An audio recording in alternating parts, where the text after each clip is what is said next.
Hello दोस्तों, नमस्कार। Online class में स्वागत है। मैं जितेंद्र कुमार। दोस्तों आज की इस नए वीडियो में दोस्तों जो मैं वीडियो लेकर आया हूं दोस्तों, ये वित्त आयोग की है, जो कि ये भी काफ़ी महत्वपूर्ण है वीडियो दोस्तों, क्योंकि इससे रिलेटेड भी मेरे एग्जाम में पूछ देते हैं। और एनए की एक दो एग्जाम में दोस्तों हर तरह के जो एग्जाम होते हैं, बड़े से लेकर के छोटे लेवल तक एग्जाम होते हैं दोस्तों, उन सारे एग्जाम में पूछे जाते हैं। ठीक है, तो आइए हम सबसे पहले देखते हैं कि वित्त आयोग होता क्या है। दोस्तों वित्त आयोग यह होता है कि हमारे केंद्र और राज्यों के बीच में अगर कोई विवाद हो जाती है तो उस विवाद को हम कैसे सुलझाते हैं, यानी किस अध्यक्ष के द्वारा, किस लोगों के द्वारा हम उसको निपटारा करते हैं, यानी कि मिलाते हैं केंद्र और राज्य के संबंध में, केंद्र और राज्यों को। उसके बारे में हम आइए देखते हैं, इसमें देखेंगे कि वित्त आयोग होता क्या है, वित्त आयोग की नियुक्ति कैसे किया जाता है, इसका जो कार्यकाल क्या होता है, इसकी अध्यक्षता कौन करता है, इसकी जो अध्यक्ष का नियुक्ति करता है वो कौन करता है। ठीक है ना। तो सबसे पहले देखते हैं वित्त आयोग के दोस्तों, हमारे भारत के संविधान में इसकी जो चर्चा है भाग 12 और अनुच्छेद 280 में किया गया है।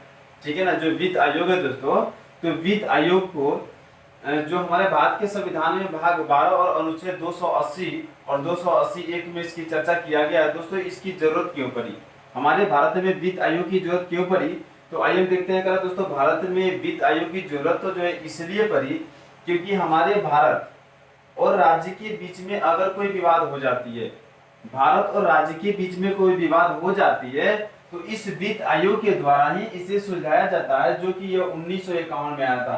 ठीक है ना। यानी 1951 में, 1947 में जब देश आजाद हुआ था तो 2-3 साल तक ऐसा कुछ नहीं था कि वित्त आयोग के गठन हुआ था।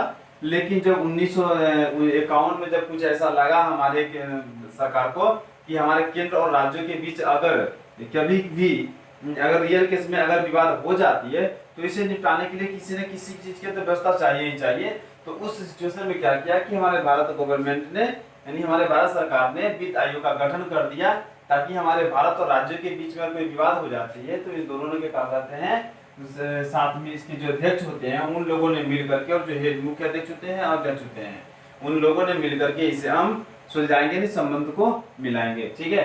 तो इसका जो चर्चा हमारे भारत के संविधान में भाग 12 और अनुच्छेद 280 के बीच में किया गया है। दोस्तों इसका आइए हम सबसे इसके पहले देखते हैं गठन, कि जो इसकी गठन है 1951 में किया गया था। 1951 में इसका गठन किया गया था। और क्यों किया गया था, तो केंद्र और राज्यों के बीच में वित्तीय संबंध को मिलाने के लिए किया गया था। ठीक है। उसके बाद करा दोस्तों इसकी जो नियुक्ति है, करा पहले बता दें दोस्तों कि हमारे भारत के संविधान में जो अनुच्छेद 280 और 280 के एक माने ए में इसकी चर्चा किया गया है। तो हम गठन देख लिए, पर इसकी नियुक्ति जो है अनुच्छेद 280 के 1 में किया गया है। और इसकी जो नियुक्ति है दोस्तों दो तरह से होते हैं।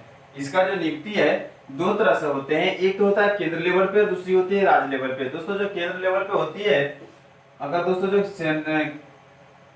केंद्र लेवल में होती है दोस्तों, इसमें करा राष्ट्रपति करते हैं इसका नियुक्ति। इसका जो अध्यक्ष होते हैं उसका राष्ट्रपति करते हैं, क्योंकि जो हमारे भारत सरकार होते हैं, जो केंद्र सरकार के, जो केंद्र सेंट्रल गवर्नमेंट का जो हेड होता है वह राष्ट्रपति होता है। और राज्य में अगर देखा जाए दोस्तों, तो राज्य में देखा जाए तो राज्यपाल करते हैं। ठीक है ना। यह दो तरह से इनका नियुक्ति किया जाता है। केंद्र में कौन करता है, राष्ट्रपति करता है, राज्य में कौन करता है, तो राज्यपाल करते हैं। ठीक है। दोस्तों एक और बात बता दें कि केंद्र में या राज्य में कहीं भी अगर नियुक्ति करते हैं उससे कोई दिक्कत नहीं। अगर दोस्तों इसमें जो सदस्य होते हैं अधिकतम 4 हो सकते हैं, क्योंकि हमारे भारत के संविधान में ऐसा कोई जिक्र नहीं किया है कि न्यूनतम हो सकता है। न्यूनतम जो है दोस्तों 4 नहीं, 2 भी हो सकता है, 3 भी हो सकता है, लेकिन अधिकतम क्या हो सकता है, 4 हो सकता है। 4 से ज्यादा नहीं हो सकता है। ये हमारे भारत के संविधान में इसकी चर्चा किया गया है, बताया गया है। ठीक है। उसके बाद कराया दोस्तों, आइए देखते हैं नियुक्ति जो है, जब हमारा भारत में वित्त आयोग का गठन किया गया था, यानी 1951 में, तो हमारे जो अध्यक्ष था ये वित्त आयोग कौन था दोस्तों, जो अध्यक्ष था केसी नियोगी, 1952 में बना था। 1952 में बना था दोस्तों। यहाँ पे कंफ्यूज होने बात यह है कि क्योंकि हमारा जो इसका गठन था वित्त आयोग का दोस्तों कि 1951 में हुआ था, तो जब 1951 में हुआ तो इसकी अध्यक्ष जो क्या था 1951 में ही रहेंगे ना, लेकिन ऐसा नहीं था। 1951 में दोस्तों इसका गठन किया गया था, और जो अध्यक्ष था उसका 1951 में चुनाव किया था, लेकिन उसका जो कार्यकाल है दोस्तों 1952 से लेकर के 57 तक दिया गया, यानी कि 5 साल के। ठीक है ना, यानी कि 5 साल का जो कार्यकाल दिया गया। लेकिन कहा कि 5 साल का दिया गया, लेकिन दोस्तों अगर कोई हमारे जो वित्त आयोग के अध्यक्ष अगर कोई बीच में ही कोई गैर कानूनी काम कर देते हैं, या बेसलाह से अगर विदाउट अपने मन मर्जी से कोई कार्य करते हैं, अगर वह कानूनी तौर पे नहीं कर रहे हैं, उस सिचुएशन में राष्ट्रपति क्या करते हैं कि उसकी जो चुनाव है वह रिपीट करवा देते हैं, री चुनाव करा देते हैं, 2 बार कराते हैं, 3 बार कराते हैं। जैसे जैसे अगर मान लो एक व्यक्ति में 5 साल नहीं बीत गई, या 2-3 व्यक्ति भी लग सकता है, क्योंकि किसकी सोच क्या है कि उसके ऊपर डिपेंड करता है ना। तो फिर उसके बाद करा है कि जो प्रथम केसी नियोगी था, जो 1952 से लेकर 1997 तक इनका कार्यकाल था, और जो 14वें दोस्तों जो अभी वर्तमान में चल रहा है दोस्तों, करा है कि अधिकता एन.के. सिंह है, जो अभी चल रहा है वर्तमान में, जो कि 2020 से 2025 तक इनका कार्यकाल है। ठीक है ना, निश्चित किया गया है दोस्तों। तो याद रखिएगा, या एग्जाम में पूछ दिए जाएंगे कि हमारे वित्त आयोग का जो वर्तमान में अध्यक्ष कौन है, तो एन.के. सिंह है। ठीक है ना। अब करा इसकी कार्यकाल, मैंने पहले बता दिया तो इसका जो कार्यकाल होता है 5 साल की होता है। इसका जो कार्यकाल होता है दोस्तों वो 5 साल के होते हैं।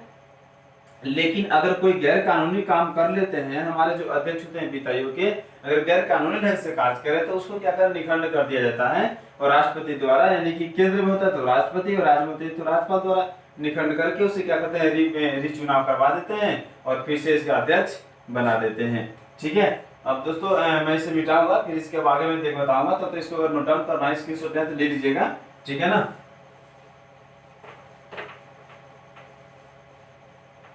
अब क्या दोस्तों इसका त्यागपत्र, अगर वित्त आयोग का जो अध्यक्ष होता है दोस्तों, इनको अगर त्यागपत्र देना हो, यानी त्यागपत्र देना हो, तो उस सिचुएशन में किनको देंगे। अगर हमारे वित्त आयोग जो अध्यक्ष है उनको अगर कार्य करना नहीं पसंद है, वो कार्य करना नहीं चाहते हैं, तो उस सिचुएशन क्या करते हैं, त्यागपत्र देते हैं। तो त्यागपत्र देने के लिए सबसे पहले क्या करेंगे दोस्तों, त्यागपत्र देना है तो जो केंद्र में अगर देना हो, केंद्र का जो देना हो तो यह राष्ट्रपति को देंगे, राष्ट्रपति को ही देंगे, और राज्य में देंगे राज्यपाल को। ठीक है।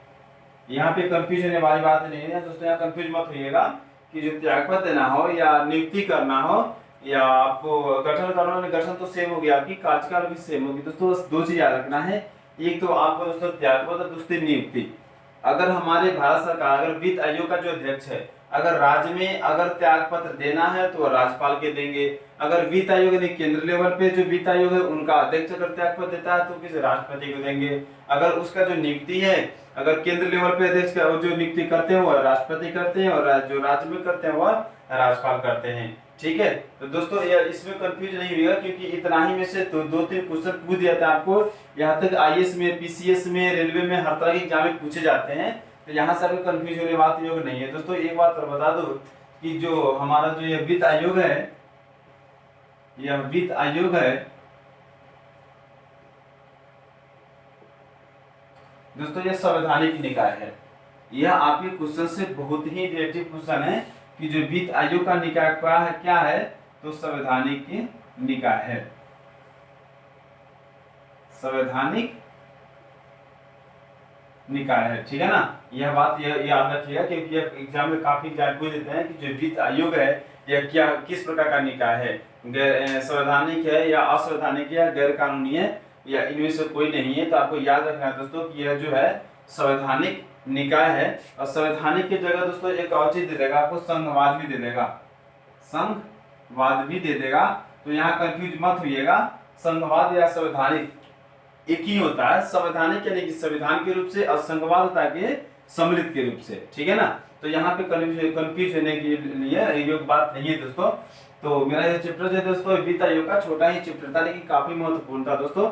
तो मुझे उम्मीद है आप लोगों से दोस्तों कि मेरा जो वीडियो अगर देख रहे हैं जिन लोगों ने, उन लोगों को काफी पसंद आए होंगे दोस्तों। अगर पसंद आ गए दोस्तों तो आपसे दोस्तों रिक्वेस्ट है कि मेरे जो चैनल है दोस्तों उसको सब्सक्राइब और लाइक जरूर करें, ताकि मेरा जो वीडियो है दोस्तों नोटिफिकेशन दोस्तों बार डेली बाई पे, यानी पर डे जो भी हम बना करके नोटिफिकेशन डालते हैं, वीडियो बनाते हैं दोस्तों, तो आप तक ये सबसे पहले पहुंच पाए और उनका लाभ उठा ले। ठीक है दोस्तों। तो आप लोग देखते रहिए ऑल टाइम क्लासेज में, तब तक के लिए बनते रहे दोस्तों। फिर मैं मिलूंगा नेक्स्ट क्लास में। Thank you very much.